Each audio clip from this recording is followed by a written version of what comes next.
সবাইকে শুভেচ্ছা জানিয়ে আজকের সংবাদ পরিক্রমা শুরু করছি।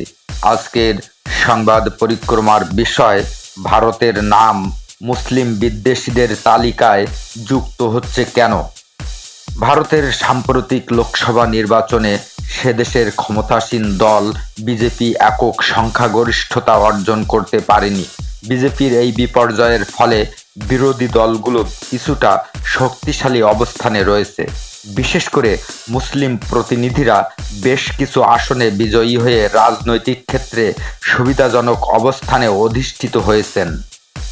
নরেন্দ্র মোদী সরকারের এই দুর্বলতার কারণে তার প্রধানমন্ত্রীত্বের তৃতীয় মেয়াদ শুরু হবার অল্প সময়ের মধ্যে ভারতে সংখ্যালঘুদের প্রতিবাদের আওয়াজ আগের চেয়ে বেশি জোরালো হচ্ছে।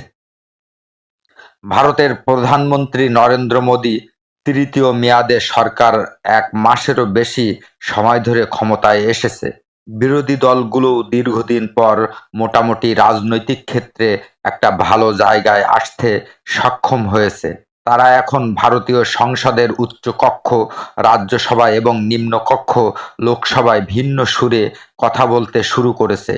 তারা ভারতের মুসলিম সংখ্যালঘুদের সমস্যাগুলো সমাধানের উপর বিশেষ গুরুত্ব দিচ্ছেন। বিশেষ করে বিরোধী শিবির এখন তাদের হারানো রাজনৈতিক অধিকার কিভাবে আদায় করতে পারে তার উপায় খুঁজে বের করার চেষ্টা করছে। ভারতের মসনদে নরেন্দ্র মোদী আসীন হওয়ার পর থেকে সাম্প্রতিক বছরগুলোতে মুসলমানদের উপর অত্যাচারের মাত্রা ব্যাপকভাবে বেড়ে গিয়েছে। বিশেষ করে তাদের অধিকার ভীষণভাবে লঙ্ঘিত হয়েছে। সরকারের প্রথম মেয়াদ থেকেই মোদী সরকারের বিরুদ্ধে বারবার মুসলমানদের অধিকার লঙ্ঘনের অভিযোগ উঠেছে। নাগরিকত্ব আইন পরিবর্তন থেকে শুরু করে ভারতীয় মুসলিম নাগরিকদের জন্য বিবাহ আইন পরিবর্তন সহ বিভিন্ন অভিযোগ নরেন্দ্র মোদীর বিরুদ্ধে উত্থাপিত হয়েছে বিভিন্ন সময়। বলা বাহুল্য, এসব প্রকৃতপক্ষে কোনো অভিযোগ নয়, বরং এগুলোই হচ্ছে বাস্তবতা, যেটা নরেন্দ্র মোদী তথা বিজেপি প্রতিনিয়ত করে যাচ্ছেন। ভারতের জনসংখ্যার বিচারে মুসলিম জনগোষ্ঠী একেবারে ছোট নয়। 20 কোটির চেয়েও বেশি মুসলমান ভারতে বসবাস করছে। অন্যভাবে জানা যায়, ভারতে মুসলিমদের বসবাস নাকি প্রায় 30 কোটির কাছাকাছি। সেদেশের বৃহত্তম সংখ্যালঘু জনগোষ্ঠী মুসলমানরা। 2014 সালে নরেন্দ্র মোদীর ভারতীয় জনতা পার্টি বা বিজেপি ক্ষমতায় আসার পর থেকে সেদেশের মুসলমানদের বিরুদ্ধে ব্যাপক ঘৃণামূলক বক্তব্য ও আচরণ বেড়ে গিয়েছে। এখন ভারতের ক্ষমতাসীন সরকারের বিরোধী দলগুলো কট্টর হিন্দুত্ববাদের বিরুদ্ধে বিক্ষোভের ডাক দিচ্ছে। ভারতের হাউস অফ কমন্সে হায়দ্রাবাদের প্রতিনিধি আসাদুদ্দিন ওয়াইসি ভারতীয় জনতা পার্টি এবং ভারতের প্রধানমন্ত্রী নরেন্দ্র মোদীর কঠোর সমালোচনা করেছেন।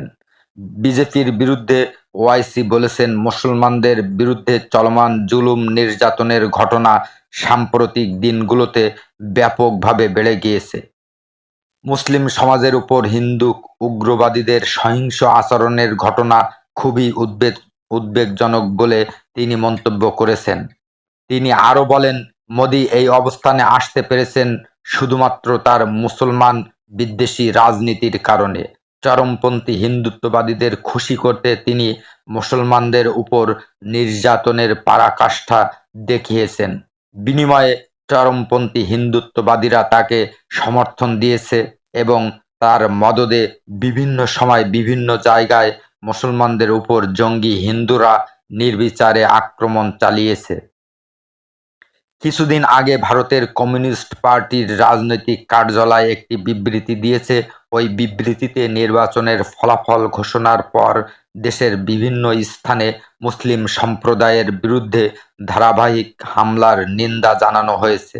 কেবল মুসলমানদের উপরই হামলা চালানো হয়নি, বরং তাদের ধর্মীয় স্থাপনা মসজিদ ও ধ্বংস করা হয়েছে, পুড়িয়ে দেওয়া হয়েছে মসজিদ। কেবল তাই নয়, মুসলমানদের ধর্মীয় আচার অনুষ্ঠান পালনের উপর সীমাবদ্ধতা আরোপ করা হয়েছে। মুসলিম অভিবাসীদের বসবাসের অনুমতি প্রদান নিষিদ্ধ করা হয়েছে। কাশ্মীর অঞ্চলের বিশেষ স্বায়ত্তশাসন বাতিল করা হয়েছে। মুসলমানদের বিরুদ্ধে চরমপন্থী হিন্দুদের সহিংস আক্রমণের মুখে নীরব থেকে মূলত চরমপন্থী ওই গোষ্ঠীটিকে অত্যাচার চালিয়ে যেতে উৎসাহ যোগানো হয়েছে।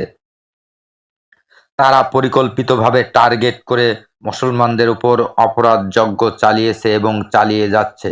সাম্প্রতিক বছরগুলোতে ভারতে মুসলমানদের বিরুদ্ধে যেসব অন্যায় ব্যবস্থা নেওয়া হয়েছে তা সবই সুপরিকল্পিত ছিল।